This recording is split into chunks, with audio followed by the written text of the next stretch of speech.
Правите пари од Минстрој легнаа на сметка на Крива Паланка. Новиот концесионер на рудниците Доброво и Тораница денес на име концесија уплатил 39,5 милиони денари, што представува 78% од концесијата.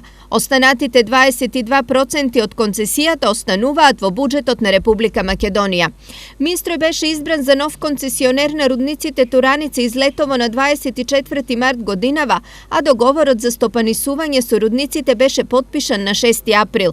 При потпишувањето на договорот, инвеститорот најави дека ќе ги врати на работа сите 1000 вработени во двата рудника и дека дополнително ќе инвестира во нова и современа опрема со која двата рудника ќе работат успешно и профитабилно.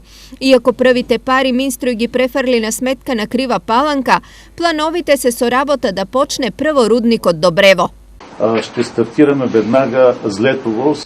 Ке почнеме со Злетово и очекуваме првата руда да ја извадиме на почеток на мај.